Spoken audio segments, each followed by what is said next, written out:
नमस्कार मित्रांनो, प्रेरणादायी कथांच्या सेगमेंटमध्ये तुमचं स्वागत आहे. आणि आज मला होणार एक नवी कोरी कथा. तर मग कथा सुरू करूया. मित्रांनो, ही कथा आहे स्वप्नील नावाच्या एका शाळकरी मुलाची. स्वप्नील हा एका शाळेत शिकत असतो आणि तो यंदा 10वीला असतो.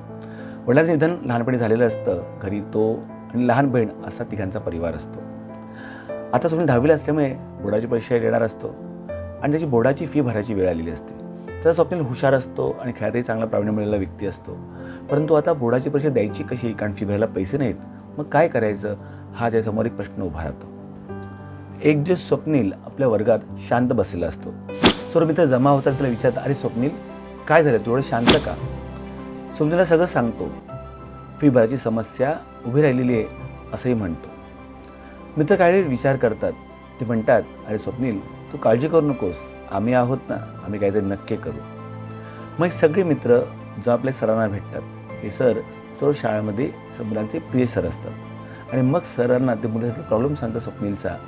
सर म्हणतात, आपण एक काम करूया, आपण पैसे कुणाकडून घ्यायचे नाहीत, पण आपण एखाद्या उपक्रमातून पैसे उभे करायचे. तुम्ही सगळे माझ्या साथ द्याल का? म्हणा, हो सर, तुम्ही सांगाल ते आम्ही करू. स्वप्नील आमचा मित्र आहे, आमच्या मित्राकरता आम्ही हवं ते करू. मग सगळं तयार होतं. सर म्हणतात, एक काम करूया, आपण आपल्या सोसायटीमध्ये जाऊया आणि आपल्या सोसायटीमधून जी पण रद्दी गोळा होते ती जमा करूया. ना आव्हान करू लोकांना की अहो, आमच्या मित्राची फी भरायची आहे, तुम्ही तुमची रद्दी आम्हाला द्याल का? आपण आव्हान करून जर लोकांना आपली रद्दी देऊ शकले, त्या रद्दीच्या पैशातून काय करूया, आपण स्वप्नीलची फी भरूया. मुलांना उपक्रम आवडतो. लागलीच मुलं कामाला लागतात. सर्व मुलं घरी गेल्यानंतर आपल्या पालकांनाही कल्पना सांगतात. सोसायटीमध्ये जातात.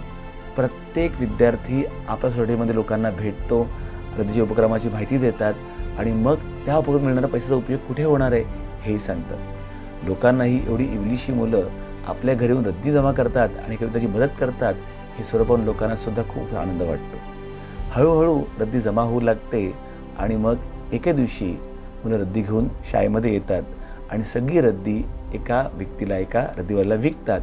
त्यातून जे पैसे येतात ते पैसे स्वप्नीलच्या हातामध्ये देऊ करतात. स्वप्नील म्हणतो, अरे हे काय? मित्र म्हणतात, अरे हे तुझ्या फीचे पैसे.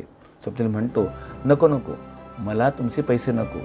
मित्र म्हणतात, अरे स्वप्नील, हे पैसे काही आमचे नाही आहेत, हे पैसे आमच्या बिल्डिंगमधल्या लोकांनी तुझ्याकडे दिलेले आहेत आणि हे पैसे आम्ही रद्दीच्या माध्यमातून जमा केलेले आहेत. स्वप्नील म्हणतो, अरे मित्रांनो, तुम्ही माझी एवढी काळजी कराल असं मला वाटलं नव्हतं. मी तुमचे उपकार कधी फेडू शकणार नाही. मित्र म्हणाले, अरे स्वप्नील, तू आमचा चांगला मित्र आहे, तुझी समस्या ती आमची समस्या. आणि असं म्हणून सगळे मित्र एकत्र येतात. स्वप्नील डोळ्यामध्ये अश्रू तरळतात आणि स्वप्नील त्या सर्व मित्रांचे आभार मानतो. तेवढ्यात पाटील सर तिकडे येतात. सर म्हणतात, अरे स्वप्नील, ही मदत तुझ्याकरता आहे, तुझ्या उज्ज्वल भविष्याकरता आहे. तुझ्या मित्रांनी तुला मदत केली, जेव्हा तू मोठा होशील तर ही मदत दुसरं कोणाला तरी कर. अशा पद्धतीने आपण एकमेकांना मदत केली पाहिजे.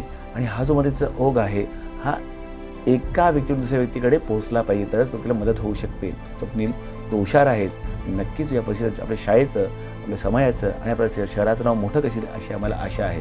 मित्रांनो, अशा प्रकारे एका उपक्रमातून सरांनी मुलांना 2 गोष्टी शिकवल्या. एक तर इतरांना मदत करणं आणि दुसरं मुलांना मदत करण्याची सवय लावणं. म्हणजे आपण फक्त आपलाच विचार करतो, पण मुलांना इतरांना मदत करण्याची सवयसुद्धा लावली पाहिजे. असं प्रत्येक पालकांनी करायला हवं, असं प्रत्येक शिक्षकांनी करायला हवं. विद्यार्थी जेव्हा विद्यार्थ्याला मदत करतो, त्या विद्यार्थ्यांना श्रमाचं महत्त्वही कळतं आणि इतरांना मदत केली पाहिजे ही भावना मनात जागृत होते. त्यामुळे प्रत्येक पालकांनी, शिक्षकांनी आपल्या विद्यार्थ्यांना, आपल्या मुलांना या प्रकारचे उपक्रम यात भाग लावायला हवा आणि अशा प्रकारे ज्याला जो गरजू आहे, ज्याला गरज आहे, त्या मदत करायला सांगायला हवी. तरच आपली मुलं पुढे होऊन त्या मुलांच्या मनामध्ये सामाजिक भान निर्माण होईल आणि मुलंसुद्धा आपली इतरांना मदत करू शकतील आणि आपलं कर्तव्य बजावू शकतील. कथा कशी वाटली हे नक्की कमेंट बॉक्समध्ये सांगा. आय होप तुम्हाला कथा आवडली असेल. आवडेल तर लाईक, शेअर, सबस्क्राईब नक्की करा, म्हणजे इतरांसुद्धा ती कथा ऐकायला मिळेल आणि हे गुण पुढच्या पिढीपर्यंत नेण्यासाठी ही कथा उपयुक्त ठरेल. धन्यवाद.